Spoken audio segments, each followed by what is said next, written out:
Pemirsa, Komando Pusat Amerika Serikat atau CENTCOM mengkonfirmasi serangan yang dilancarkan kembali kepada Iran. Operasi tersebut menargetkan sistem pertahanan pantai Iran.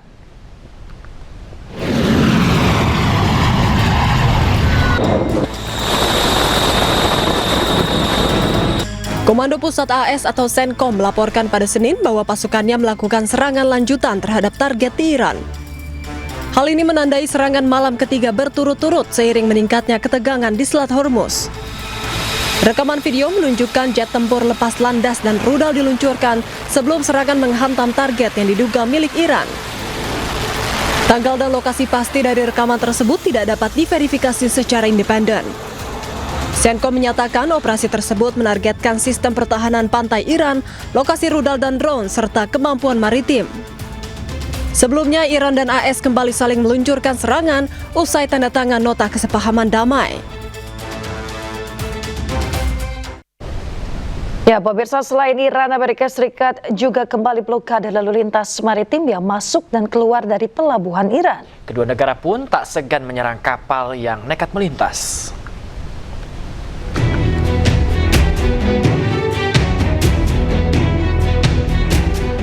Amerika Serikat terus melancarkan serangannya ke sejumlah wilayah Iran di sekitar Selat Hormuz. AS beralasan serangan ini menargetkan Angkatan Laut Iran.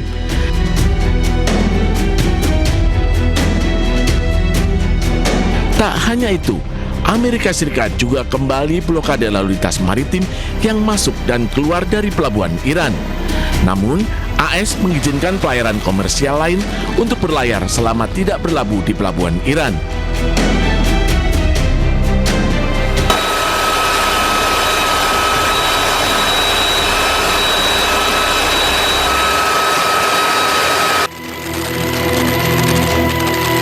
Sementara itu, kapal perang, pesawat militer hingga helikopter Amerika Serikat siaga di Timur Tengah. Presiden Amerika Serikat Donald Trump tegaskan akan terus menekan Iran dan mengambil alih Selat Hormuz.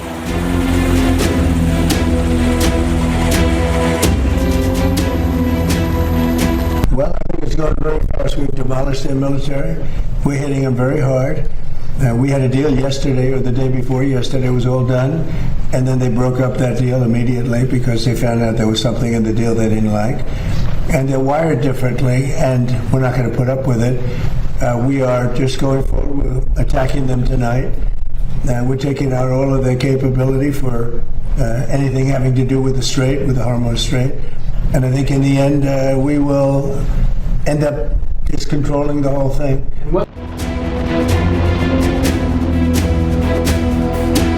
Pernyataan ini memperkuat pernyataan Trump sebelumnya yang menegaskan akan menarik biaya 20% kepada kapal yang melintas. Tarif ini dikenakan sebagai bayaran atas perlindungan Amerika Serikat atas kapal yang melintas.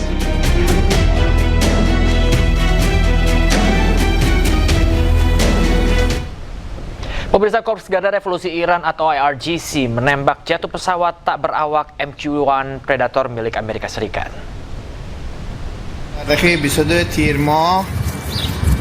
Video amatir warga menunjukkan bangkai drone Amerika Serikat MQ-1 Predator milik Amerika Serikat. Pesawat tanpa awak ini jatuh ditembak Angkatan Laut Iran di Selat Hormuz.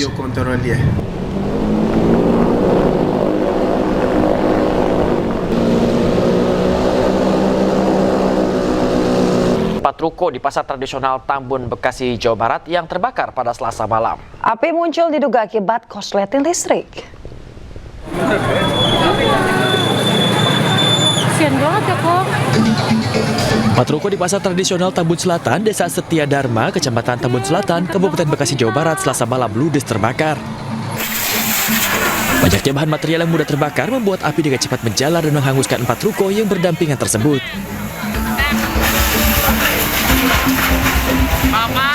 Petugas pemadam kebakaran yang tiba di lokasi langsung berjibaku memadamkan api dengan mengerahkan 6 unit mobil pemadam kebakaran. Api baru berhasil dipadamkan setelah 1 jam. Beruntung tidak ada korban jiwa dalam insiden kebakaran ini, namun kerugian ditaksir mencapai ratusan juta rupiah. Kini kasus kebakaran ini dalam penanganan dan penyelidikan Polsek Tambun Selatan dan Polres Metro Bekasi. Dari Kabupaten Bekasi, Jawa Barat, Ahmad Jauhari Lutfi dan Agus Rohim, iNews melaporkan. Pemirsa, rumah toko yang menjual spare part dan aksesoris mobil di Kota Medan, Sumatera Utara terbakar. Sebanyak 10 unit mobil pemadam kebakaran diturunkan untuk jinakan api.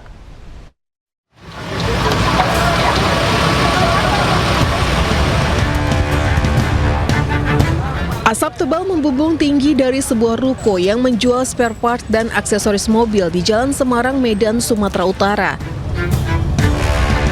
Api pertama kali terlihat di lantai 4 ruko di mana banyak bahan mudah terbakar. Dinas Pemadam Kebakaran Kota Medan menurunkan 10 unit mobil damkar untuk memadamkan api. Petugas sempat kesulitan untuk mencapai sumber api di lantai atas. Tebalnya asap juga membuat petugas harus menggunakan pakaian khusus dan tabung oksigen. Setelah 2 jam, api akhirnya berhasil dipadamkan. Tadi informasi di lantai 4. Lantai 4, kalau informasi dari pemilik rumah, itu mungkin ada bahan-bahan mudah terbakar atau karton, karena mungkin cuaca panas dan ada daerah terbuka dia, sehingga menyebabkan pemanasan terhadap karton atau mungkin bahan-bahan yang mudah terbakar. Saat ini petugas masih melakukan penyelidikan untuk penyebab pasti kebakaran. Meski tak ada korban jiwa, namun kerugian mencapai miliaran rupiah. Dari Medan, Sumatera Utara, Ahmad Ridwan Nasution, iNews melaporkan.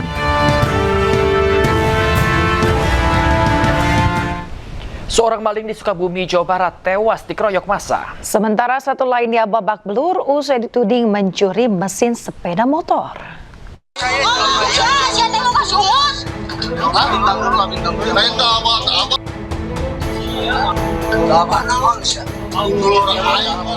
Dua maling berinisial AG dan AYS babak belur usai menjadi sasaran amukan massa lantaran diduga mencuri sejumlah mesin sepeda motor di sebuah bengkel di Desa Sukamekar, Sukaraja, Kabupaten Sukabumi. Warga yang geram dengan aksi pelaku langsung menghajar keduanya hingga terluka parah. Meski dalam kondisi tak berdaya, warga yang emosi terus menghajar mereka. Bahkan salah seorang pelaku tak sadarkan diri dan dibiarkan tergeletak di jalanan. Polisi yang tiba di lokasi kemudian membawa kedua terduga pelaku ke rumah sakit untuk mendapatkan penanganan medis. Naas, salah seorang pelaku berinisial AYS meninggal dunia akibat luka parah yang dideritanya. Terlihat dua orang tersebut, para korban ini, korban yang punya bengkel ini mungkin penasaran dan klarifikasilah ke kedua orang yang terlihat di CCTV. Kemudian setelah diinterogasi ada pengakuan dan terjadilah kejadian penganiayaan tersebut. Hingga kini polisi masih memburu para pelaku yang mengeroyok korban hingga tewas. Kasus pengeroyokan tersebut kini ditangani Satreskrim Polres Sukabumi Kota. Dari Sukabumi, Jawa Barat, Budi Setiawan, iNews melaporkan. Pemirsa, seorang suami di Kuningan, Jawa Barat menganiaya mertuanya sendiri hingga terluka parah saat hendak menjemput sang istri pulang setelah 4 bulan meninggalkannya. Ya, amarahnya memuncak pemirsa ketika permintaannya ditolak oleh sang istri dan mertuanya.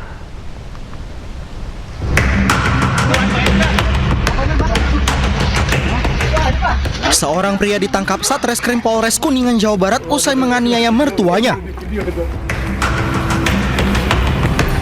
Peristiwa naas ini terjadi saat pelaku hendak menjemput sang istri yang tidak kunjung pulang setelah 4 bulan lamanya. Namun ajakan itu ditolak sang istri hingga menimbulkan cekcok di antara keduanya. Amarah pelaku pun memuncak ketika sang mertua mencoba melerai keduanya. Pelaku pun menganiaya korban hingga terluka parah. Dikarenakan tersangka ingin kembali atau rujuk dengan istrinya, namun istrinya sudah tidak mau lagi dengan alasan sering KDRT. Nah, disitulah tersangka mengeluarkan 9 golok yang berada dari pinggangnya. Akibat perbuatannya, pelaku terancam hukuman 5 tahun penjara. Dari Kuningan, Jawa Barat, Mahardika, iNews melaporkan. Evakuasi JPO yang rusak akibat dihantam truk pengangkut alat berat di Jalan Raya Tendian, Jakarta Selatan terus dikebut. Petugas targetkan proses evakuasi rampung pada malam ini.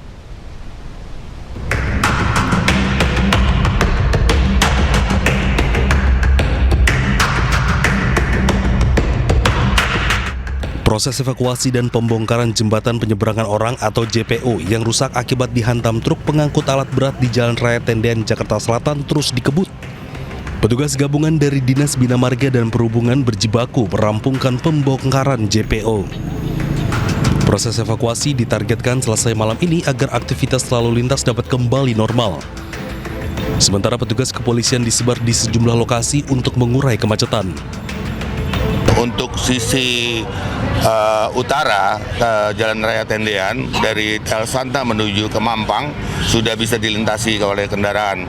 Kemudian tetapi dari sisi dari utara tadi, kemudian dari selatannya itu masih ada pekerjaan dari DBM yang mana kegiatan itu masih ada pengelasan dan pemotongan rangka-rangka dari JPO yang nantinya akan harus diselesaikan malam ini juga. Dan perkiraan juga diperkirakan sebentar lagi juga akan selesai. Apabila selesai nanti dua arah akan kita coba untuk buka untuk dinormalkan kembali. Demikian. Kita tempatkan personil yang pada saat ini masih kredit otomatis, yang tadinya dialihkan otomatis sekarang pada saat arus balik otomatis kita tarik yang lebih berat dulu. Ya. Petugas mengimbau pengguna jalan khususnya kendaraan besar untuk memperhatikan batas ketinggian maksimal saat melintas di bawah jembatan guna mencegah kejadian serupa terulang. Dari Jakarta, Hadisti Arifa Ahmad Putra, iNews melaporkan. Pemirsa, jalur pelayaran menuju ke Pelabuhan Pangkal Balam di Kota Pangkal Pinang tertutup karena kapal kandas. Ya, akibatnya 253 penumpang kapal motor Suwindu dievakuasi tim SAR gabungan karena kapal tersebut tidak bisa bersandar.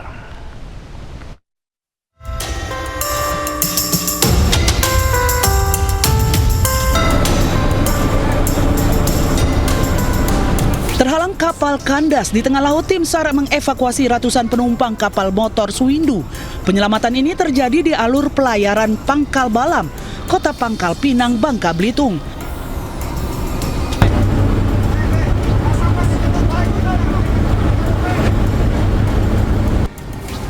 Peristiwa bermula saat KM Suwindu berlayar dari Pelabuhan Tanjung Priuk dijadwalkan bersandar di Pelabuhan Pangkal Balam pada Senin sore.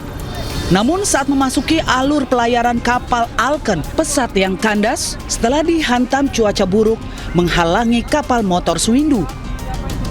Menyadari persediaan logistik makanan di atas kapal telah habis, Nahkoda KM Suwindu memutuskan untuk meminta bantuan evakuasi penumpang. 253 penumpang KM Suwindu pun akhirnya harus dievakuasi.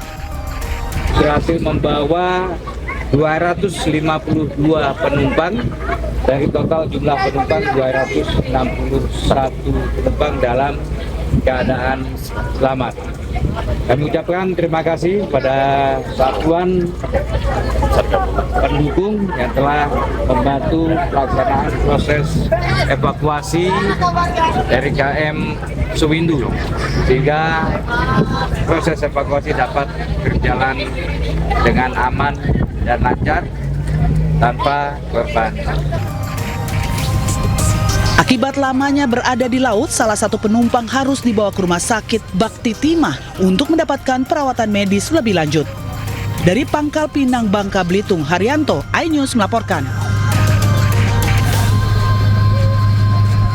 Anda masih di iNews Pagi, pemirsa. Penyidik gabungan Korps Pemberantasan Tindak Pidana Korupsi Polri dan Ditreskrimsus Polda Metro Jaya siang kemarin datang ke Gedung Pidana Khusus Kejaksaan Agung. Kedatangan rombongan penyidik menyita perhatian karena membawa sebuah koper berukuran besar.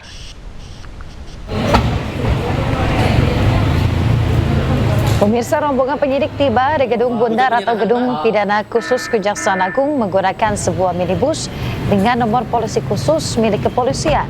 Rombongan langsung memasuki gedung melalui pintu belakang. Salah satu penyidik membawa sebuah koper besar dengan tulisan BAP dan nindik LP01 dan LP02 yang diduga berisi dokumen penyidikan. Belum ada keterangan mengenai kedatangan penyidik kepolisian ke kejaksaan ini, namun diduga kuat terkait dengan penyerahan 3 kasus dugaan korupsi yang melibatkan mantan Jaksa Agung Muda Tindak Pidana Khusus Febri Adriansyah.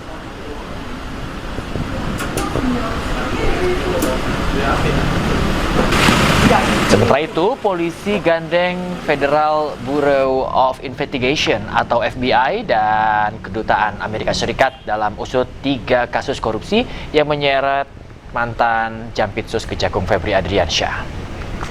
Sejumlah personil FBI Amerika Serikat hadir di gedung Ditreskrimum Polda Metro Jaya.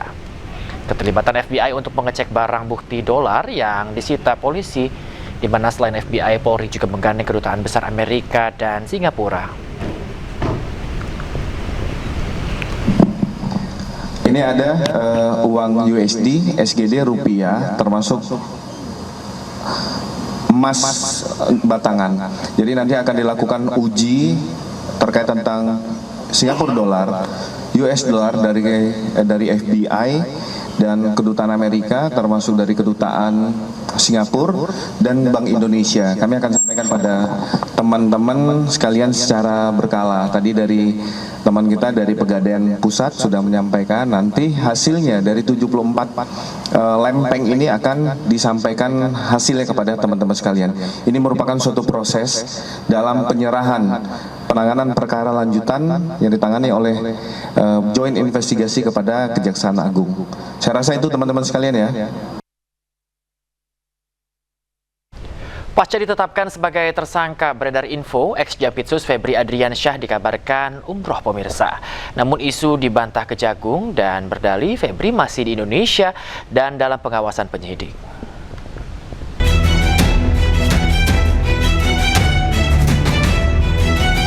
Usai rumahnya digeledah dan ditetapkan tersangka, keberadaan mantan Jampitsus Febri Adriansyah pun jadi tanda tanya.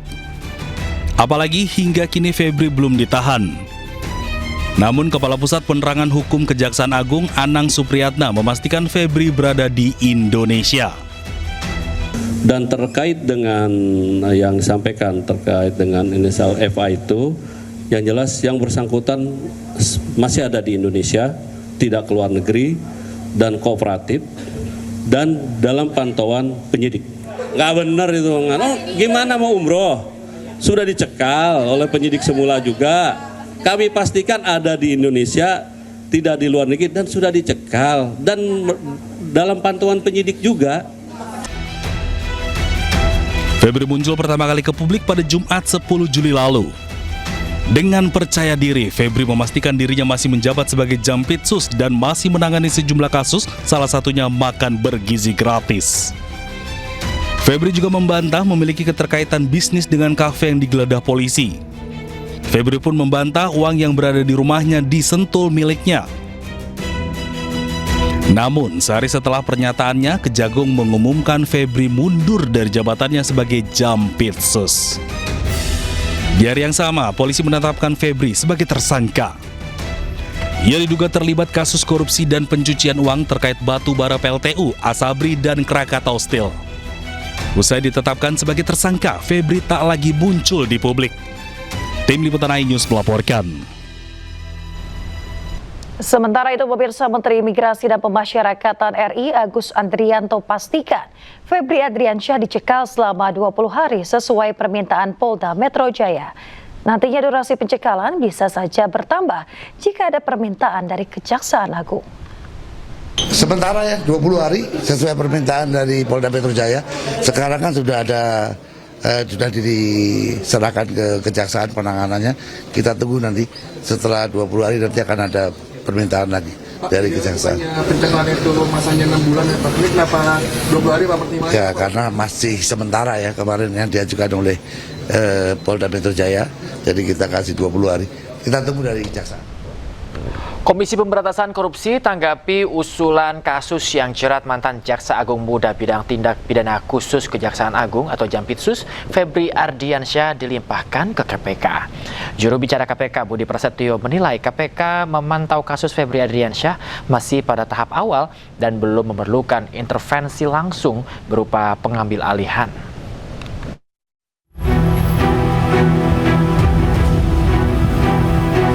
KPK merespon usulan kasus mantan Jampitsus Febri Adriansyah dilimpahkan ke lembaga anti rasuah. Juru bicara KPK Budi Prasetyo meminta publik untuk terus memantau perkembangan 3 kasus korupsi yang menjerat Febri. Di sisi lain, KPK menghormati pelimpahan perkara dari polisi ke kejaksaan. KPK meyakini penyidik kejaksaan akan bersikap profesional menangani perkara tersebut. Perkembangan proses penyidikan di Kejaksaan Agung, dan kita yakini juga profesionalitas kawan-kawan penyidik di Kejaksaan Agung, ya. Terlebih ini juga pelimpahan perkara dari kawan-kawan di kepolisian, tentu juga support penuh pasti dari kepolisian dalam proses penyidikan perkara di Kejaksaan Agung tersebut. Kan ini KPK, kalau kata Komisi 3, Komisi 3 bilang KPK punya kewenangan untuk mengambil alih kasus ini. Jadi memang kalau kita merujuk ke Undang-Undang 19/2019 pasal 6, itu menyebut memang salah satu tugas KPK adalah melakukan koordinasi ataupun supervisi kepada instansi lain yang punya kewenangan dalam tugas pemberantasan tindak pidana korupsi, termasuk juga pelayanan publik. Artinya semua itu terbuka kemungkinan, ya. Tapi tentu ada mekanisme-mekanismenya, ya, sehingga di tahap awal ini kita masih terus memantau perkembangannya, dan nanti kita akan lihat seperti apa perkembangan. Sebelumnya, Korps Pemberantasan Pidana Korupsi Polri menetapkan mantan Jampitsus Kejaksaan Agung Febri Adriansyah sebagai tersangka korupsi dan tindak pidana pencucian uang. Tim Liputan iNews melaporkan. Pemirsa, Menteri Koordinator Bidang Hukum, HAM, Imigrasi dan Pemasyarakatan Yusril Iza Mahendra mengatakan penanganan perkara terkait mantan Jampitsus Febri Adriansyah harus berjalan sesuai kaidah hukum tanpa abaikan prinsip transparansi dan keadilan. Yusril juga yakin Presiden Prabowo Subianto menaruh perhatian dan sudah mengambil langkah tepat. Dari kejaksaan memang diperlukan satu sikap ekstra hati-hati, dan ketika para jaksa yang sekarang ini menerima pelimpahan untuk menangani perkara ini, untuk melakukan penyidikan lanjutan setelah ditetapkan sebagai tersangka, tetap harus memegang teguh kaidah-kaidah hukum terkait dengan penegakan hukum di bidang korupsi itu untuk membangun kepercayaan seluruh lapisan masyarakat kita.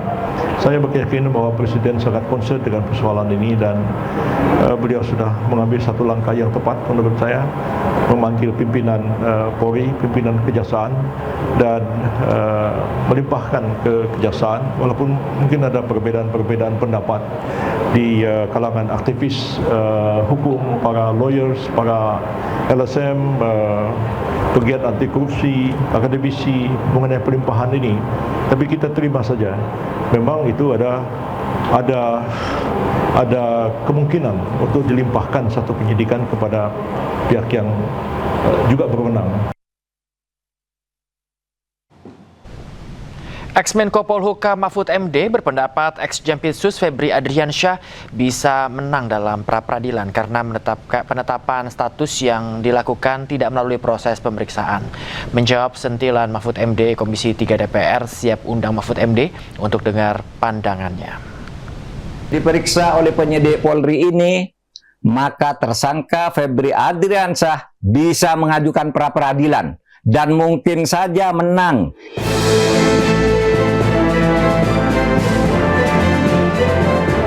Ex-Menko Polhukam Mahfud MD menemukan celah hukum dalam kasus Febri Adriansyah. Mahfud menilai yang dilakukan Polri ke Kejaksaan Agung merupakan pengalihan, dan mekanisme ini tidak dikenal dalam hukum acara pidana. Tak hanya satu, Mahfud juga menyebut ada 3 skenario yang mungkin terjadi dalam kasus ini. Tersangka Febri Adriansyah bisa mengajukan pra-peradilan dan mungkin saja menang karena dia dijadikan tersangka tanpa diperiksa lebih dulu, kemudian kasusnya dialihkan ke kejaksaan, bukan dilimpahkan. Kalau dilimpahkan itu secara hukum benar, tapi harus diperiksa dulu. Yang kedua, mungkin saja Febri tidak mengajukan pra-peradilan, tetapi kejaksaan sengaja memperlambat kelanjutan penyidikan, bahkan bisa mementahkan beberapa bagiannya. Kita ke informasi lain, pemirsa, DPR RI bantah isu yang menyebut bahwa lembaganya tolak pembahasan rancangan undang-undang RUU perampasan aset. Wakil Ketua DPR Saan Mustafa menyatakan DPR targetkan RUU perampasan aset akan rampung dan disahkan pada tahun ini. Kami sampaikan bahwa isu yang beredar di masyarakat itu tidak benar, bahwa DPR menolak terkait dengan pembahasan RUU perampasan aset. Sampai hari ini DPR terus melakukan pembahasan terkait dengan RUU perampasan aset, khususnya di Komisi 3, dengan melakukan berbagai RDPU maupun public hearing yang dilakukan oleh Komisi 3 DPR RI terkait dengan masukan-masukan dari berbagai pihak, terutama stakeholder yang terkait dengan RUU tersebut. Seperti kemarin Komisi 3 melakukan RDPU itu dengan Pradi dan yang lain-lain. Jadi sekali lagi RUU perampasan aset ini dalam proses pembahasan di DPR melalui Komisi 3 DPR RI. Pemirsa, balita 4 tahun meninggal dunia di Rumah Sakit Maleo, Kota Sorong dengan dugaan kelalaian dalam penanganan medis. Untuk mengungkap penyebab pasti kematian korban pun tim audit investigasi langsung dibentuk. Saya takut dok, kenapa ini kak, kasihan nih, Fana. Kasus ini mencuat setelah unggahan ibu korban di media sosial yang menyebut adanya dugaan kelalaian dalam penanganan medis dan juga menarik perhatian publik. Menyikapi kasus tersebut, Dinas Kesehatan Kota Sorong membentuk tim audit investigasi untuk menelusuri seluruh proses penanganan pasien hingga meninggal dunia.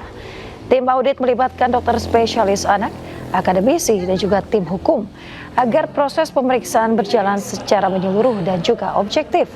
Dinas Kesehatan memastikan audit dilakukan secara menyeluruh sebelum hasilnya disampaikan kepada masyarakat.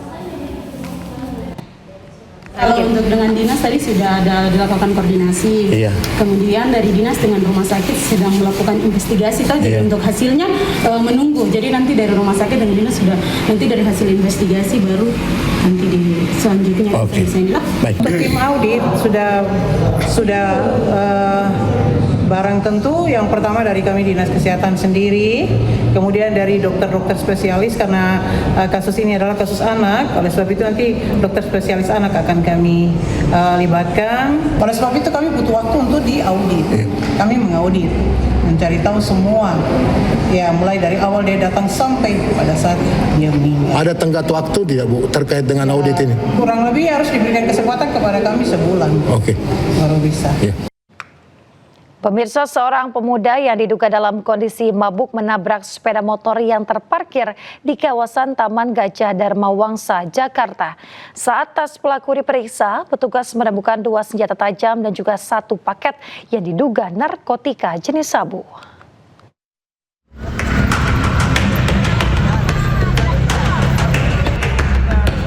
Warga yang berada di kawasan Taman Gajah Dharma Wangsa, Jakarta mendadak berkerumun setelah sebuah sepeda motor menabrak kendaraan yang tengah terparkir. Menurut warga, pelaku diduga mengendarai sepeda motor dalam kondisi mabuk sehingga langsung diamankan oleh warga. Fotoin buat BP ini ya, orang banyak ya. Warga kemudian meminta bantuan petugas kepolisian yang melintas untuk memeriksa tas bawaan pelaku. Udah Pak, bawa aja Pak, langsung Pak. Udah langsung bawa. Saat tas pelaku diperiksa, petugas menemukan 2 senjata tajam jenis samurai dan celurit serta 1 paket yang diduga narkotika jenis sabu. Di tasnya itu ternyata ada senjata tajam. Senjata tajam, laptop, HP 2 sama sabu. Pelaku kemudian dibawa ke Polres Metro Jakarta Selatan untuk menjalani pemeriksaan lebih lanjut, termasuk mendalami kepemilikan senjata tajam dan paket yang diduga narkotika tersebut. Dari Jakarta, Helmi Sajambati, A-News melaporkan. Kita ke informasi lain, pemirsa. Sidang pra-peradilan Roy Suryo hadirkan 3 orang saksi fakta dan juga seorang saksi ahli. Langkah ini diambil Roy Suryo untuk menyangga penetapan statusnya sebagai tersangka.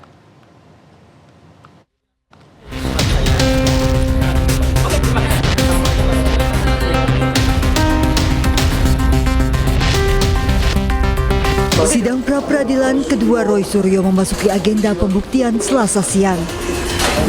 Roy Suryo menghadirkan 3 orang saksi fakta dan seorang saksi ahli. Langkah ini diambil Roy Suryo dan kuasa hukumnya untuk menyanggah penetapan status tersangkanya yang menggunakan pasal 32 Undang-Undang ITE. Roy Suryo dan kuasa hukum menilai penyidik Polda Metro Jaya tidak memiliki dua alat bukti untuk menjerat Roy dengan pasal tersebut. Itu adalah upaya kami, upaya kuasa hukum untuk menghadirkan saksi-saksi yang fair. Jadi tidak hanya ada saksi yang seperti sekarang sudah sering ketemu. Saya sudah lama nggak ketemu Krisnamurti. Keterlibatannya dengan ijazah palsu itu apa? Nah, enggak, karena dia itu dipanggil oleh Polda Metro Jaya. Sementara saksi ahli dihadirkan untuk membedah konstruksi perkara dari sudut pandang ahli. Jadi kalau perbuatan Mas Roy ini adalah dikatakan mencuri, ya, tapi jangan dia harus ada bukti-bukti itu yang mencuri. Jangan dia buktinya cuma mencemarkan nama baik, ya kan? Atau dikenakan pasal pembunuhan, bukti-buktinya tidak ada yang melihat dia membunuh. Tidak ada bukti-bukti, misalnya pisau, parang dan sebagainya, itu yang saya jelaskan. Sidang pra-peradilan ini fokus Roy Suryo dan kuasa hukum untuk menguji apakah unsur dalam pasal 32 Undang-Undang ITE terpenuhi dalam penetapan tersangka, apalagi terkait dengan tindakan merusak, menghilangkan atau mengubah dokumen elektronik orang lain. Dari Jakarta, tim liputan iNews melaporkan. Pemirsa, kuasa hukum Roy Suryo, Refli Harun optimis akan memenangkan gugatan pra-peradilan kedua terkait penetapan tersangka. Sementara kuasa hukum Jokowi, Firman Pangaribuan, menyebut penetapan tersangka sudah sah dan tinggal menunggu sidang pokok perkara. Jadi belum ada statement apakah kemudian penetapan tersangkanya sah atau tidak. Pada prapit kedua inilah kami memulai untuk mempermasalahkan penetapan tersangka dan kami mulai dari penggunaan pasal 32 ayat 1. Tetapi sekali lagi ya, kami sudah membuktikan dalam pra-peradilan pertama kami dimenangkan atau kami menang bahwa penetapan tersangka penggeledahan, penahanan dan penangkapan itu tidak sah. Nah, sekarang kami beranjak pada penetapan tersangka khusus menggunakan pasal 32 ayat 1. Jadi sekali lagi, penetapan tersangka adalah materi yang bisa dipermasalahkan di pra-peradilan. Dan presidennya ini putusan Budi Gunawan yang kemudian diadopsi melalui putusan MK dan terakhir kemudian tentu dengan KUHP yang baru ini. Jadi nanti kita tunggu saja bagaimana bantahan pihak termohon dalam hal ini penyidik dan turut termohon dalam ini jaksa untuk menanggapi apa yang sudah kami sampaikan melalui saksi dan ahli. Karena kami yakin ya, kami jauh lebih siap dari mereka. Kalau saya melihat apa yang disampaikan oleh Mas Roy dalam prapit kedua ini, itu sudah masuk ke dalam substansi perkara pokok. Dan saya pikir malah ini memperjelas bahwa memang kita tinggal masuk ke perkara pokok aja. Supaya nanti lebih jadi jelas, terang menerang. Karena tadi, even di perkara pokok pun, kita menyampaikan adequate saksi ahli maupun saksi fakta, belum tentu bisa membuat ini menjadi berubah seperti itu. Tapi yang paling pas adalah di prapit pertama hakim telah menyatakan bahwa penetapan tersangkanya sah, artinya terhadap seluruh pasal-pasal yang disampaikan dan itu sah dan penetapan tersangkanya tetap sah. Hari ini pun kami baru dari Solo dan mendapatkan konfirmasi langsung dari Pak Jokowi yang menyatakan bahwa Pak Jokowi siap hadir baik dipanggil pada saat Bu Tifa maupun Mas Roy. Jadi Pak Jokowi menyampaikan bahwa ini adalah forum yang terhormat untuk menyampaikan ijazah yang diduga sama rekan-rekan Pak Suryo dan Tifa, termasuk S1, SMA, SD dan SMP. Jadi saya pikir ini tinggal kita masuk dalam materi dan sama-sama kita buktikan dalam pokok perkara. Demikian. Pemirsa, Kejaksaan Agung menerbitkan surat edaran yang perintahkan menghentikan pengumpulan data dan juga keterangan terkait pelaksanaan program MBG. Meski demikian, Kapus Penkum menyatakan bahwa penghentian pengumpulan data bukan berarti hasilnya tidak diproses.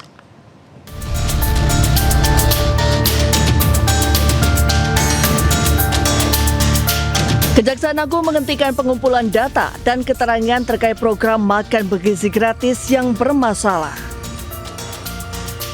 Melalui Direktur Penyidikan pada Jampitsus, menerbitkan surat edaran yang menginstruksikan Kejaksaan Tinggi di seluruh Indonesia untuk menghentikan seluruh kegiatan pengumpulan data dan keterangan berkaitan dengan program MBG di wilayah hukum masing-masing. Sementara itu, Kepala Pusat Penerangan Hukum Kejaksaan Agung Anang Supriyatna menyampaikan bahwa surat tersebut diterbitkan setelah batas waktu pengumpulan data yang sebelumnya diberikan kepada jajaran Kejaksaan Tinggi selesai. Meski demikian, Kapus Penkum juga menyatakan bahwa penghentian pengumpulan data bukan berarti hasilnya tidak diproses. Namun, proses penyidikan dan pengumpulan alat bukti akan terus berlanjut sesuai dengan ketentuan hukum acara yang berlaku. Pemirsa, Komisi Pemberantasan Korupsi KPK telah melimpahkan berkas perkara kasus korupsi kuota haji yang menyeret mantan Menteri Agama Yakut Khalil Kaumas ke Jaksa Penuntut Umum. Gus Yakut segera menjalani persidangan usai dakwaan rampung. Yakut Khalil Kaumas tiba di Gedung Merah Putih KPK pada pukul 9 pagi. Dengan pengawalan petugas, Gus Yakut digiring menuju ke dalam gedung guna jalani pemeriksaan dan juga pelimpahan berkas kasus korupsi kuota haji. Ia tak memberikan banyak keterangan terkait pemeriksaannya kemarin dan hanya berharap bahwa kebenaran akan terungkap terkait kasus yang menjeratnya. Selain Gus Yakut, KPK telah menetapkan 3 tersangka dalam perkara korupsi kuota haji.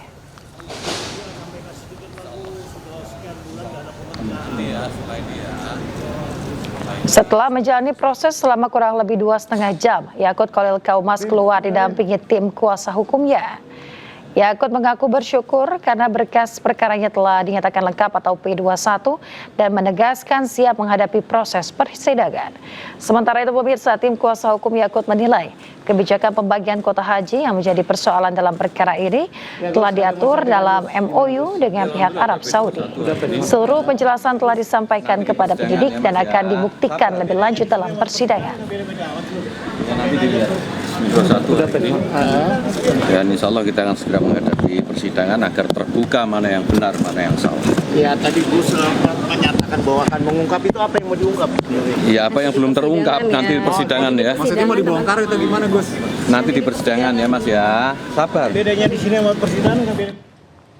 Pemirsa, Bupati Nonaktif Pati Sudewo membantah dakwaan Jaksa Penuntut Umum yang menyebut dirinya menerima gratifikasi senilai 700 juta rupiah terkait proyek pembangunan jalur rel ganda Direktorat Jenderal Perkeretaapian Kementerian Perhubungan.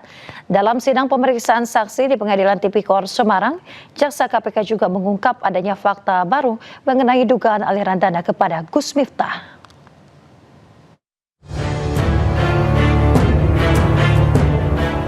Sidang lanjutan perkara dugaan gratifikasi proyek pembangunan jalur rel ganda Direktorat Jenderal Perkeretaapian Kementerian Perhubungan kembali digelar di Pengadilan Tindak Pidana Korupsi Semarang. Dalam persidangan, Jaksa Penuntut Umum Komisi Pemberantasan Korupsi menghadirkan 12 saksi.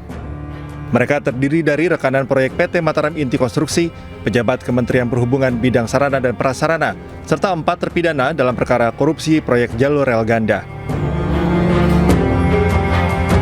Dalam keterangannya, terdakwa Sudewo membantah dakwaan jaksa yang menyebut dirinya menerima gratifikasi sebesar 700 juta rupiah dari Komisaris PT Mataram Inti Konstruksi Nur Widayat terkait proyek pembangunan jalur rel ganda. Pak Nur Widayat menyanggah bahwa Pak Nur Widayat tidak pernah menerima uang 721 juta dari Pak Bernat, artinya saya juga tidak pernah menerima uang itu. Sementara itu, dari keterangan para saksi, Jaksa Penuntut Umum mengungkap adanya fakta baru yang belum muncul dalam persidangan sebelumnya. Salah satu saksi yang juga merupakan terpidana kasus korupsi proyek jalur rel ganda menerangkan pernah menyerahkan uang sebesar 100 juta rupiah kepada penceramah Gus Miftah. Dari sana kita dapat informasi bahwa uang-uang itu beredar sampai jauh. Salah satunya kepada Gus Miftah. Senilai kurang lebih berapa tadi? 100 juta ya? 100 juta rupiah. Menanggapi hal itu, jaksa menyatakan akan melaporkan temuan itu kepada pimpinan Komisi Pemberantasan Korupsi untuk ditindaklanjuti sesuai fakta yang terungkap di persidangan. Dari Semarang, Jawa Tengah, Wisnu Wardana, iNews melaporkan.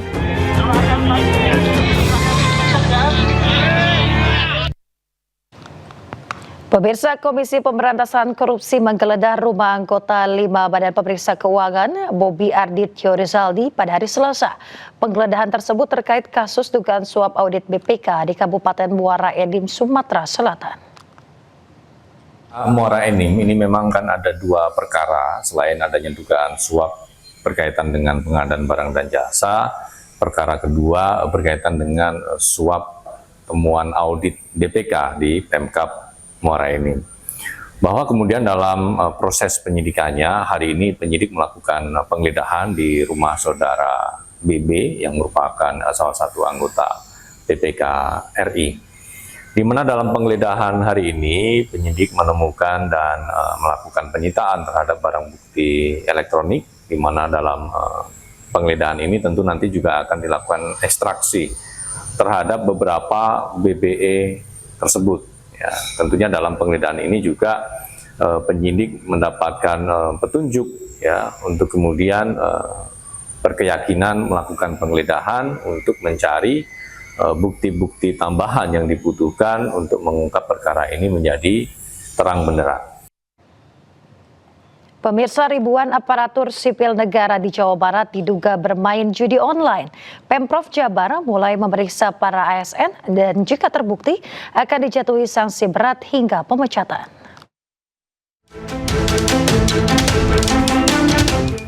Pemerintah Provinsi Jawa Barat mengungkap 2.663 aparatur sipil negara di Jawa Barat diduga bermain judi online. Temuan ini berasal dari laporan Pusat Pelaporan dan Analisis Transaksi Keuangan atau PPATK.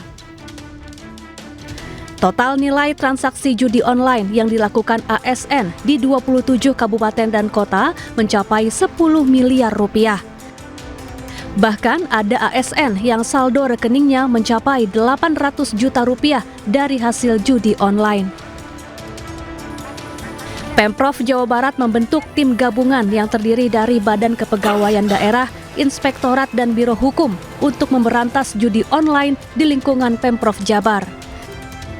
Dari Bandung, Jawa Barat, Ervan David, iNews melaporkan. 2 orang syahid setelah serangan udara tentara penjajah Israel menargetkan kawasan Tel Al-Hawa di Gaza.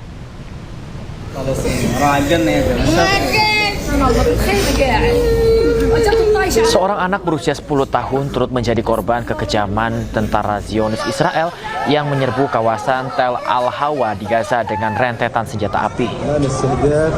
Teroris Israel juga mengerahkan rudal kepada warga sipil Palestina di Tel Al-Hawa, Gaza. Menurut Menteri Kesehatan Gaza, lebih dari 1.100 orang syahid akibat genosida Israel di Gaza yang berlangsung sejak Oktober 2023 lalu.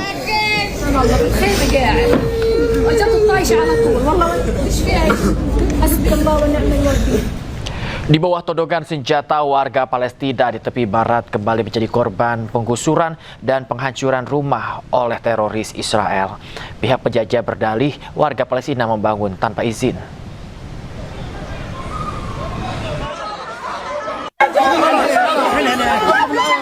Warga Palestina ini menangis saat mengetahui ia dan keluarganya harus terusir dari rumah yang sudah ia tinggali selama bertahun-tahun di selatan Hebron, tepi barat.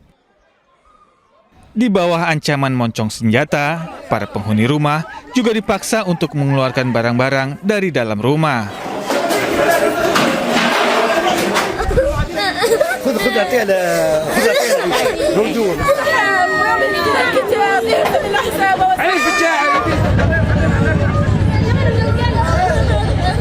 Sementara itu, sejumlah anak tak kuasa menahan air matanya melihat rumah yang mereka cintai dihancurkan alat-alat berat milik teroris Israel.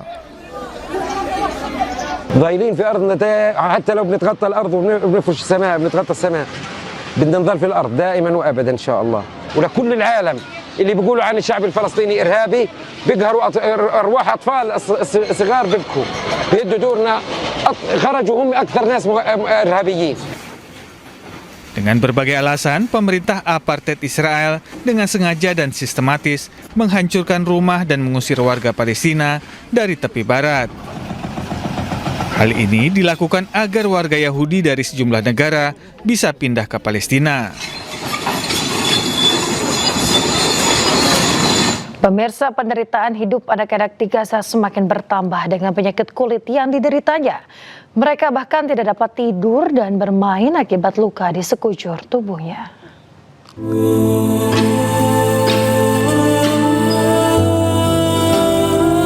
Duka Duka dan luka anak-anak di Gaza tidak cukup untuk menyentuh hati dunia untuk membelanya. Di tengah kehidupan yang tak sedikit pun pantas disebut layak, anak-anak ini menderita penyakit kulit. Di antaranya Sundus, anak cantik yang menderita pemphigus, penyakit kulit yang menyebabkan lepuh di sekujur tubuhnya. Di malam hari, Sundus tidak dapat tidur karena merasa gatal dan menangis.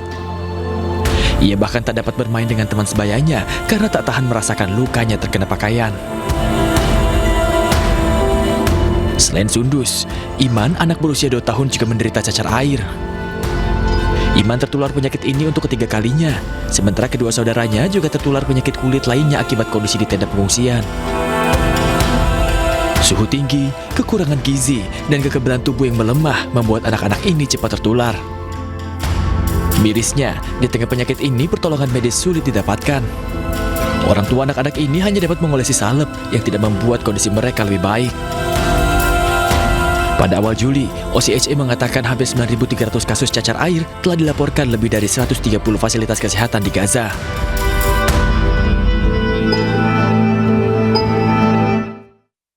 Klinik medis keliling yang di daerah pengungsian di Gaza Palestina, pemirsa, memberikan secerca harapan bagi para pengungsi. Warga pengungsi bergembira lantaran selama ini para pengungsi kesulitan untuk mendapatkan akses kesehatan.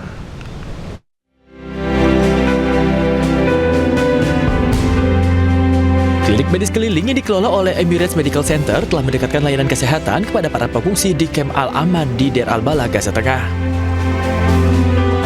Di mana selama ini para pengungsi kesulitan mencapai pusat-pusat medis yang jauh dari tempat tinggal mereka.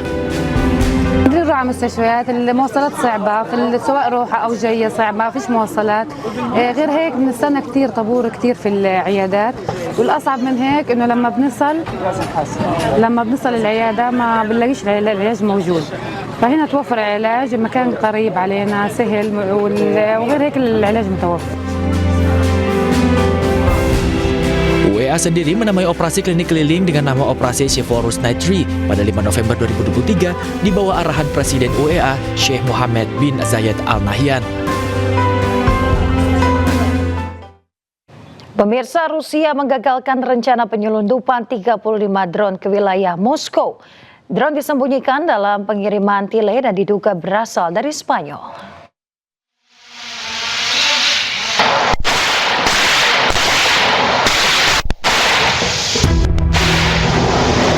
Dinas Keamanan Federal Rusia, FSB, menggagalkan rencana serangan teroris yang melibatkan 35 drone di sebuah perusahaan industri militer di wilayah Moskow.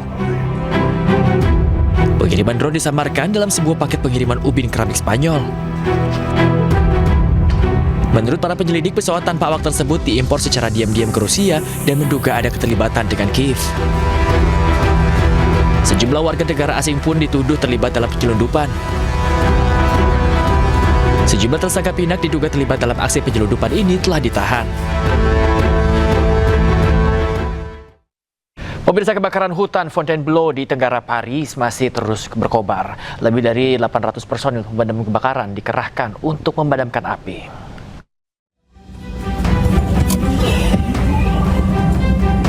Kebakaran hutan hebat melanda hutan bersejarah Fontainebleau yang berada di tenggara kota Paris, Prancis. Kobaran api menghanguskan lebih dari 1.300 hektar dan memaksa ratusan penduduk mengungsi. Petugas pemadam kebakaran dan kendaraan darurat menuju kobaran api dengan kepulan asap tebal membumbung di langit. Pesawat pengebom air ikut bergabung dalam operasi ini, sementara tim darat berjuang sepanjang malam untuk mengendalikan penyebaran api. Hingga saat ini proses pemadaman masih terus dilakukan. Sekitar 600 petugas pemadam kebakaran dikerahkan semalaman, dengan bantuan diperkirakan akan menambah jumlah personel menjadi lebih dari 800. Pesawat Canadair mengambil air dari Sungai Seine, sementara pesawat das dan helikopter pengebom air juga melakukan pemadaman dari udara. Tidak ada laporan cedera atau kerusakan signifikan pada rumah-rumah penduduk. Menteri Dalam Negeri Prancis mengatakan 2 orang ditahan terkait dengan kebakaran Fontainebleau di Seine-et-Marne.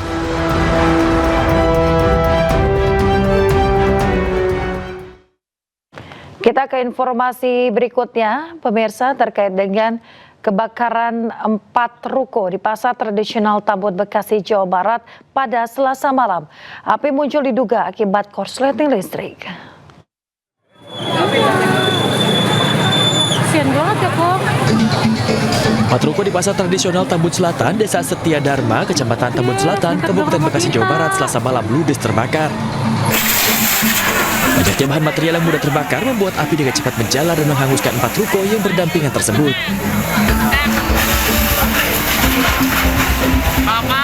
Petugas pemadam kebakaran yang tiba di lokasi langsung berjibaku memadamkan api dengan mengerahkan 6 unit mobil pemadam kebakaran. Api baru berhasil dipadamkan setelah 1 jam. Beruntung tidak ada korban jiwa dalam insiden kebakaran ini, namun kerugian ditaksir mencapai ratusan juta rupiah. Kini kasus kebakaran ini dalam penanganan dan penyelidikan Polsek Tambun Selatan dan Polres Metro Bekasi.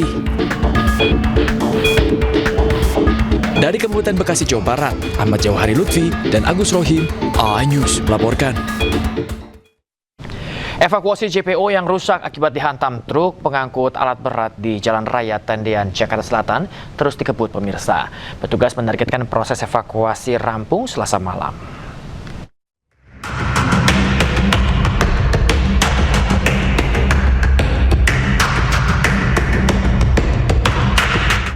Proses evakuasi dan pembongkaran jembatan penyeberangan orang atau JPO yang rusak akibat dihantam truk pengangkut alat berat di Jalan Raya Tendean, Jakarta Selatan terus dikebut. Petugas gabungan dari Dinas Bina Marga dan Perhubungan berjibaku merampungkan pembongkaran JPO.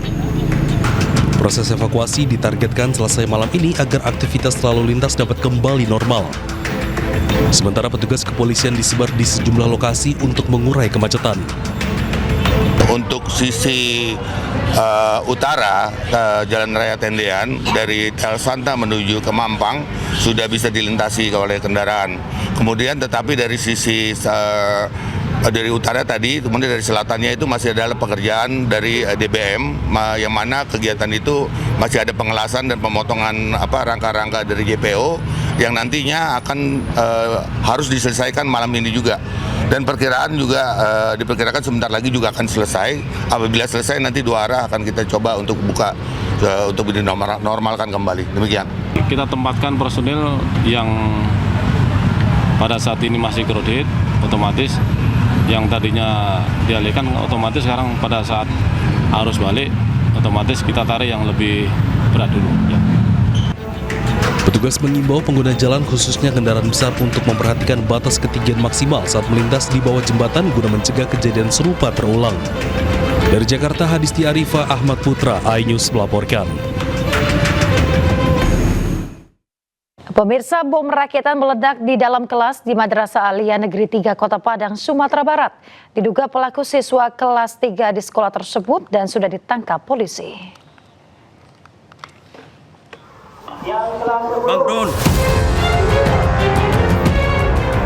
Pasca sebuah bom rakitan ditemukan meledak di dalam ruangan kelas 3 IPS di Madrasah Aliyah Negeri 3 Kota Padang, daerah Balai Gadang, Kecamatan Koto Tangah, Kota Padang. Tim gabungan dari Gegana, Polda Sumatera Barat dan Polresta Padang melakukan olah TKP dan proses sterilisasi di sejumlah ruangan kelas. Sejumlah siswa dan guru panik dievakuasi ke halaman sekolah setelah mendengar suara ledakan yang disertai kepulan asap dari dalam ruang kelas. Pas jam istirahat. Berarti nggak ada siswa di dalam kelas? Ada siswa yang sebagian yang tinggal, sebagian ada yang istirahat ke warung. Jadi tahunya itu bom setelah saya angkat dengan meja ke dalam ruangan kepala. Kebetulan kami ada basis dengan Angkatan Laut, minta petunjuk dengan Angkatan Laut, rupanya itu bom.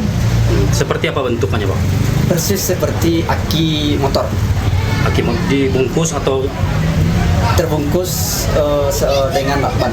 Meledak, minimal bunyinya agak bergetar lah kelas. Agak bergetar ya. Dari keterangan pihak keamanan sekolah, seorang siswa berinisial R diduga sebagai pelaku pemilik bom rakitan telah diamankan pihak kepolisian. Dari Padang, Sumatera Barat, Budi Sunandar, iNews melaporkan.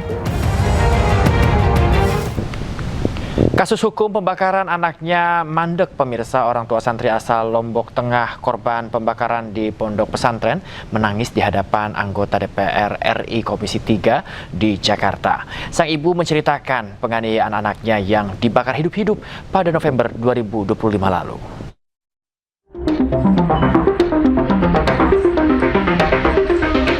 Bulan November lalu, sebuah pesantren di Lombok Tengah gempar karena adanya kasus pembakaran 3 santri.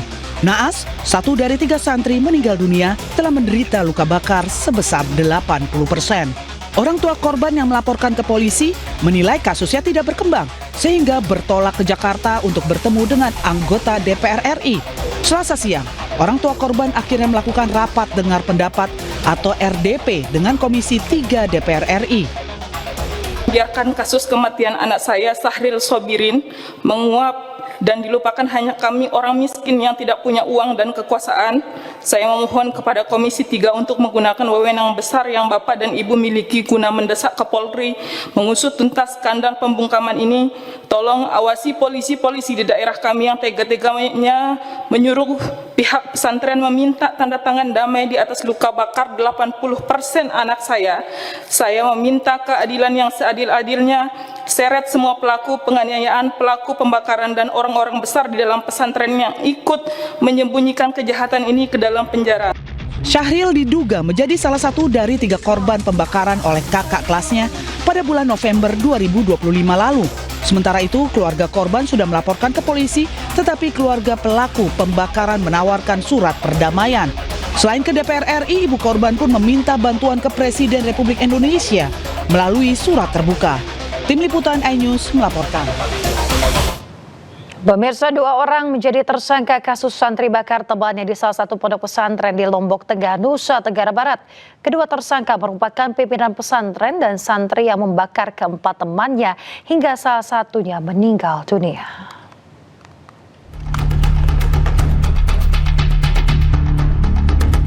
Polresta Lombok Tengah, Nusa Tenggara Barat tetapkan 2 tersangka dalam kasus santri bakar santri di Desa Aikdare, Kecamatan Batu Kliang. Dalam konferensi pers di Polda Nusa Tenggara Barat, pemimpin pesantren dan santri yang membakar keempat temannya menjadi tersangka. Penetapan kedua tersangka dilakukan setelah polisi mengantongi alat bukti cukup melalui serangkaian penyelidikan, mulai dari pemeriksaan terhadap 20 saksi, olah tempat kejadian perkara, hingga hasil visum rekam medis korban. Meski sudah ditetapkan sebagai tersangka, namun keduanya belum ditahan karena santri MR masih di bawah umur dan baru dikenakan wajib lapor. Sementara pimpinan Ponpes sedang dalam keadaan tidak sehat sehingga pemeriksaan diundur. 2 orang ditetapkan sebagai tersangka. Yang pertama adalah MR, yang merupakan anak yang berhadapan dengan hukum, dan AMR. Kemudian khusus tersangka anak, penyidik telah berkoordinasi dengan Balai Pemasyarakatan Babas berdasarkan rekomendasi yang diberikan. Yang bersangkutan masih berstatus pelajar, bersikap kooperatif, serta memperhatikan prinsip perlindungan anak, maka dikenakan wajib lapor selama proses hukum berlangsung. Selain menetapkan tersangka, polisi juga menyita beberapa barang bukti berupa kasur, ketapel, dokumen perjanjian pondok, serta botol bekas bensin. Polisi mengungkapkan kasus santri bakar santri ini terjadi pada 13 Desember 2025. Namun polisi baru melakukan penyelidikan sejak awal Juni 2026 lantaran para korban tidak langsung melaporkan kejadian tersebut. Akibat peristiwa ini, 1 santri meninggal karena luka bakar parah, sementara 3 santri lainnya luka-luka. Dari Lombok Tengah, Nusa Tenggara Barat, Emma Widiawati, iNews melaporkan. Komando Pusat Amerika Serikat atau CENTCOM mengonfirmasi serangan yang dilancarkan kembali kepada Iran. Operasi tersebut menargetkan sistem pertahanan pantai Iran.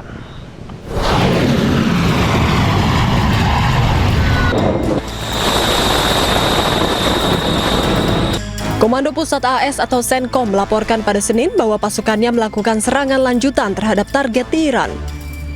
Hal ini menandai serangan malam ketiga berturut-turut seiring meningkatnya ketegangan di Selat Hormuz. Rekaman video menunjukkan jet tempur lepas landas dan rudal diluncurkan sebelum serangan menghantam target yang diduga milik Iran.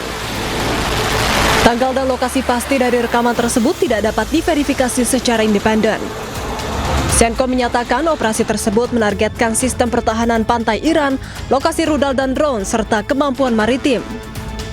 Sebelumnya, Iran dan AS kembali saling meluncurkan serangan usai tanda tangan nota kesepahaman damai. Amerika Serikat melancarkan serangan udaranya ke Pulau Kish di Iran. Serangan ini dikonfirmasi oleh Senkom sebagai upaya lebih melemahkan kemampuan Iran dalam menyerang pelayaran komersial. Kobaran api berkobar terlihat dalam video usai serangan udara Amerika Serikat. Tidak ada korban jiwa atas serangan ini. Ledakan juga terdengar di Pulau Qasem serta beberapa ledakan di wilayah barat kota Bandar Abbas.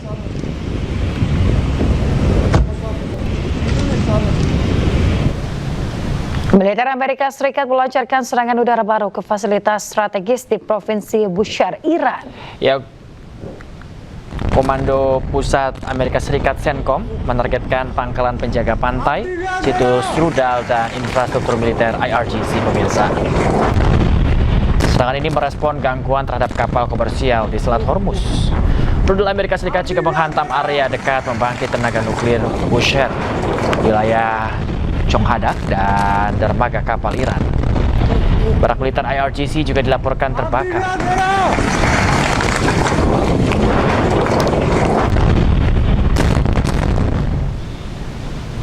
Selain Iran, Amerika Serikat juga kembali blokade lalu lintas maritim yang masuk dan keluar dari pelabuhan Iran. Kedua negara pun tak segan menyerang kapal yang nekat melintas.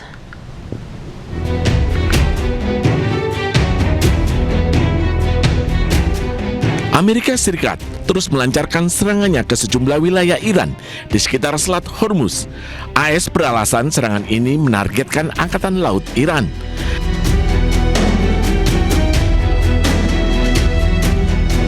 Tak hanya itu, Amerika Serikat juga kembali blokade lalu lintas maritim yang masuk dan keluar dari pelabuhan Iran.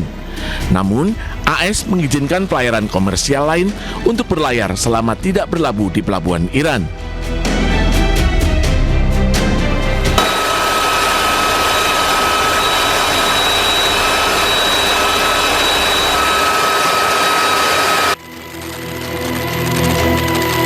Sementara itu, kapal perang, pesawat militer hingga helikopter Amerika Serikat siaga di Timur Tengah. Presiden Amerika Serikat Donald Trump tegaskan akan terus menekan Iran dan mengambil alih Selat Hormuz.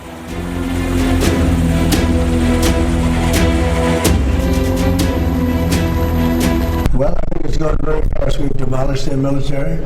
We're hitting them very hard.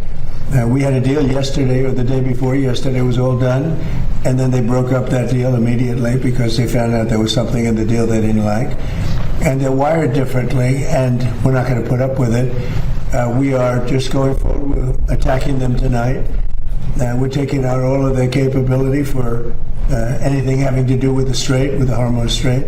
And I think in the end, we will end up just controlling the whole thing.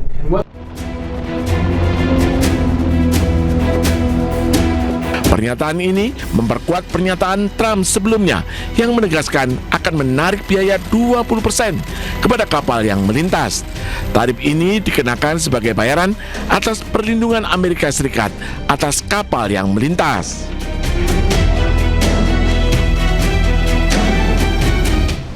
Pemirsa, militer Iran membombardir pangkalan Amerika Serikat di Bahrain. Rudal dan drone dikerahkan Iran untuk menggempur pusat komunikasi satelit dan fasilitas perumahan pasukan Amerika Serikat di pangkalan Jufar di Bahrain. Fase kedua dari gelombang kedua operasi Nasr 2, Iran menargetkan armada kelima Angkatan Laut Amerika Serikat di Bahrain. Dilaporkan depot bahan bakar armada radar udara sistem pertahanan Patriot berhasil dihancurkan Iran.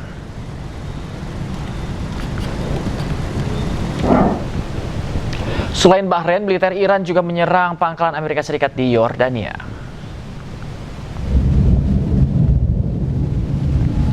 Mengerahkan rudal balistik, Korps Garda Revolusi Iran menargetkan fasilitas militer Amerika Serikat di pangkalan udara Yordania. Gelombang kedua operasi Nasr 2 menyasar pusat komunikasi satelit dan juga perumahan pasukan Amerika Serikat. Ini merupakan bagian dari operasi pembalasan sebagai tanggapan atas serangan Amerika Serikat atas Iran. Sementara itu pemirsa, militer Yordania mengklaim telah menembak jatuh 4 rudal Iran.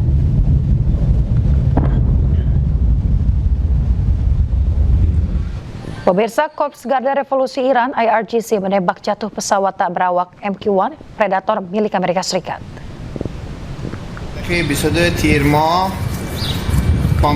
Video amatir warga menunjukkan bangkai drone Amerika Serikat MQ-1 Predator milik Amerika Serikat. Pesawat tanpa awak ini jatuh usai ditembak Angkatan Laut Iran di Selat Hormuz.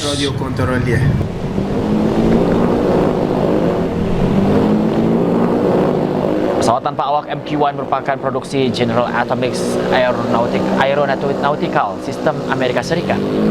Selain mampu mengudara selama 24 jam, MQ-1 juga bisa terbang dengan kecepatan 135 mil per jam.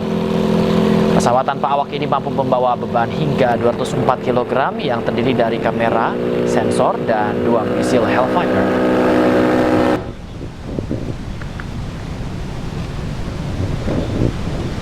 Pemirsa, Iran terus melancarkan serangan balasan. Kali ini Iran menargetkan kapal-kapal Amerika Serikat dan sekutunya yang melintasi Selat Hormuz.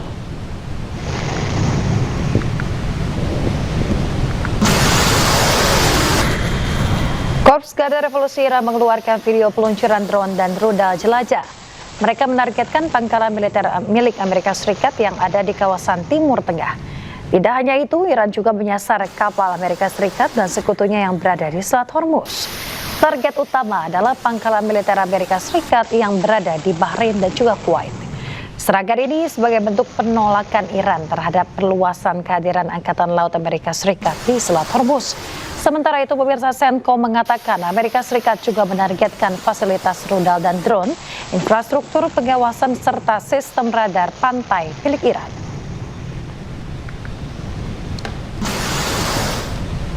Pemirsa, Iran menegaskan akan menindak tegas setiap gangguan terhadap transit kapal dagang yang melintasi Selat Hormuz yang disebabkan agresor Amerika Serikat.